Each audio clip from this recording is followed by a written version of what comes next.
Assalamualaikum. Halo adik-adik kelas 4 SD. Mari kita belajar tema 8, daerah tempat tinggalku.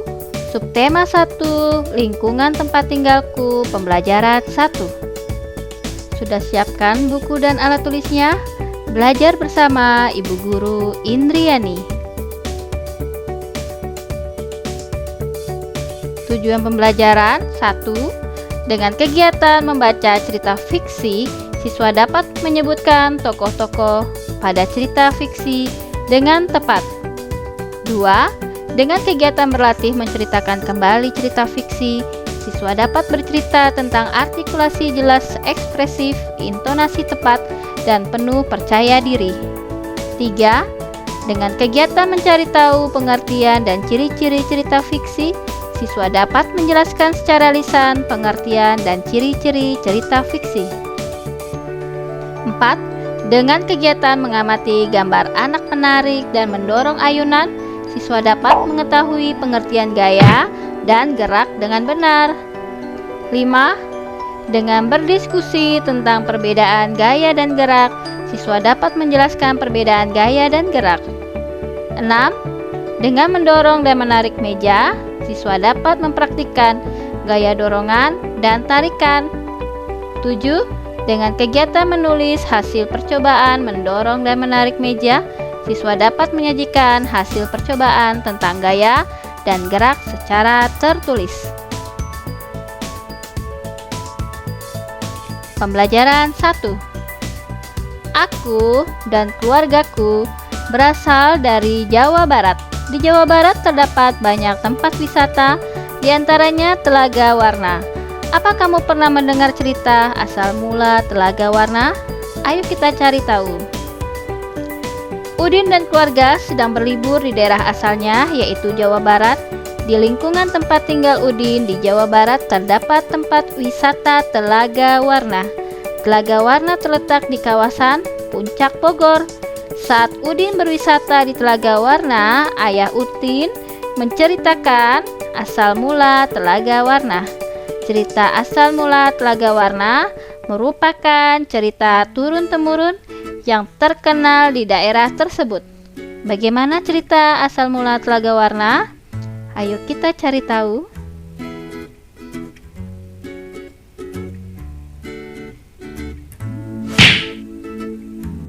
Ayo membaca asal mula Telaga Warna.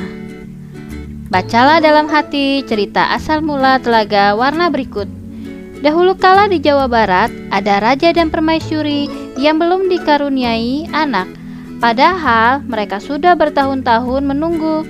Akhirnya raja memutuskan untuk bertapa di hutan. Di hutan, raja terus berdoa kepada Yang Maha Kuasa. Raja meminta agar segera dikaruniai anak. Doa raja pun terkabul. Permaisuri melahirkan seorang anak perempuan. Raja dan permaisuri sangat bahagia. Seluruh rakyat juga bersukacita menyambut kelahiran putri raja. Raja dan permaisuri sangat menyayangi putrinya. Mereka juga sangat memanjakannya. Segala keinginan putrinya dituruti. Tak terasa putri raja telah tumbuh menjadi gadis yang cantik. Hari itu dia berulang tahun ke-17. Raja mengadakan pesta besar-besaran. Semua rakyat diundang ke pesta. Raja dan permaisuri telah menyiapkan hadiah istimewa berupa kalung. Kalung terbuat dari untayan permata berwarna-warni. Saat pesta berlangsung, raja menyerahkan kalung itu. Kalung ini hadiah dari kami. Lihat, indah sekali bukan? Kamu pasti menyukainya, kata raja. Raja bersiap mengalungkan kalung itu ke leher putrinya. Sungguh di luar dugaan, putri menolak mengenakan kalung itu. Aku tidak suka kalung ini, ayah, tolak putri dengan kasar. Raja dan permaisuri terkejut. Kemudian permaisuri berusaha membujuk putrinya dengan lembut. Permaisuri mendekat dan hendak memakaikan kalung itu ke leher putrinya. Aku tidak mau, aku tidak suka kalung itu. Kalung itu jelek, teriak putri sambil menepis tangan permaisuri. Tanpa sengaja kalung itu terjatuh, permata-permatanya bercerai-berai di lantai. Permaisuri sangat sedih. Permaisuri terduduk dan menangis. Tangisan permaisuri menyayat hati. Seluruh rakyat yang hadir ikut menangis. Mereka sedih melihat tingkah laku putri yang mereka sayangi. Tak disangka air mata yang tumpah di lantai berubah menjadi aliran air. Aliran air menghanyutkan permata-permata yang berserakan. Air tersebut mengalir keluar istana dan membentuk danau. Anehnya, air danau berwarna-warni seperti warna-warna permata kalung putri. Kini danau itu dikenal dengan Telaga Warna.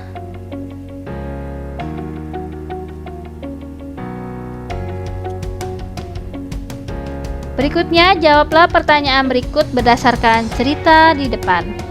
Nomor 1, siapa tokoh yang terdapat dalam cerita tersebut? Nomor 2, di mana raja melakukan pertapaan? Pertanyaan ketiga, apa hadiah yang disiapkan raja dan permaisuri untuk ulang tahun putrinya? Pertanyaan keempat, mengapa permaisuri bersedih dan menangis? Nomor 5, bagaimana sifat putri dalam cerita tersebut?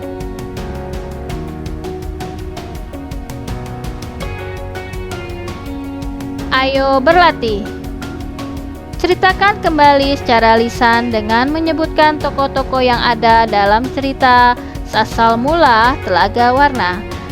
Berceritalah di depan guru dan teman-temanmu. Ceritakan dengan artikulasi jelas, ekspresif, intonasi tepat, dan penuh percaya diri. Rekaan sengaja dikarang oleh pengarang. Cerita fiksi diolah berdasarkan pandangan, tafsiran, dan penilaian pengarang mengenai peristiwa-peristiwa, baik yang pernah terjadi secara nyata maupun hanya khayalan pengarang. Cerita fiksi dinikmati pembaca sebagai sarana hiburan. Ayo berdiskusi. Carilah informasi tentang cerita fiksi dan ciri-cirinya dari berbagai sumber. Lakukan kegiatan ini bersama teman sebangkumu. Diskusikanlah informasi yang kalian peroleh, kemudian tulislah informasi yang kamu peroleh. Cerita fiksi.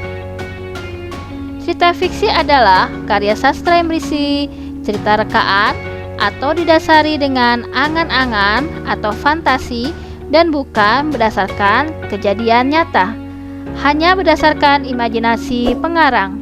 Imajinasi pengarang diolah berdasarkan pengalaman, wawasan, pandangan, tafsiran, cendekiawan, penilaian terhadap berbagai peristiwa, baik peristiwa nyata maupun peristiwa hasil rekaan semata. Ciri-ciri cerita fiksi: 1. Bersifat rekaan atau imajinasi pengarangnya. 2. Memiliki kebenaran yang relatif atau tidak mutlak. 3. Bahasanya bersifat konotatif atau sindiran. 4. Tidak memiliki sistematika yang baku. 5. Sasarannya emosi atau perasaan pembaca.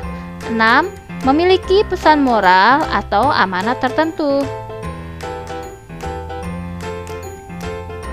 Di dekat rumah Udin di Jawa Barat juga terdapat taman bermain.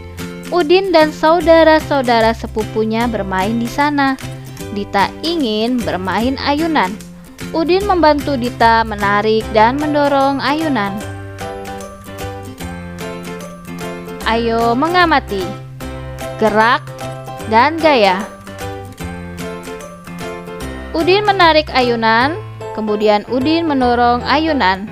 Udin telah memberikan gaya pada ayunan itu. Apakah yang dimaksud dengan gaya? Gaya yang diberikan Udin terhadap ayunan yaitu tarikan dan dorongan. Akibatnya, ayunan itu bergerak saat ditarik, ayunan bergerak ke belakang atau mendekati Udin. Saat didorong, ayunan bergerak ke depan atau menjauhi Udin.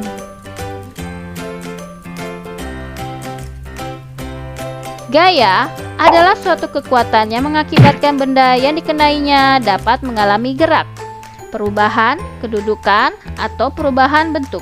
Gaya juga diartikan sebagai tarikan atau dorongan yang dapat mempengaruhi keadaan suatu benda. Gerak adalah perpindahan kedudukan suatu benda terhadap benda lainnya, baik perpindahan kedudukan yang mendekati maupun menjauhi suatu benda atau tempat asal akibat benda itu dikenai gaya.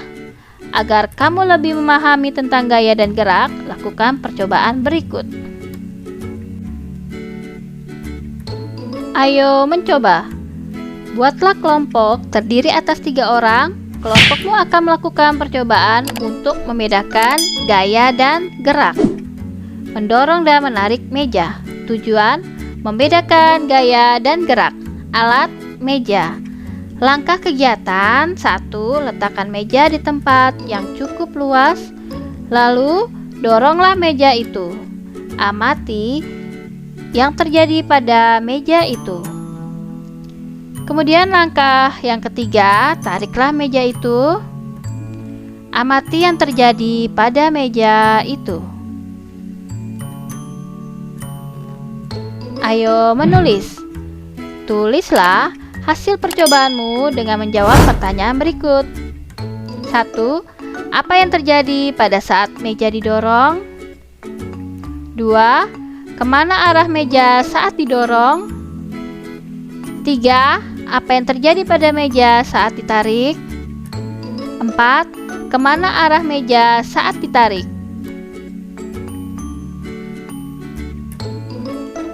Ayo berdiskusi. Bersama kelompokmu, diskusikan tentang perbedaan gaya dan gerak. Tuliskan hasil diskusi seperti contoh pada kolom berikut.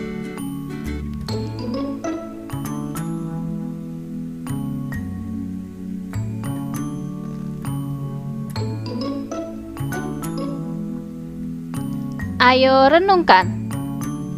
Apa yang kamu pahami tentang cerita fiksi? Apa ciri-ciri cerita fiksi?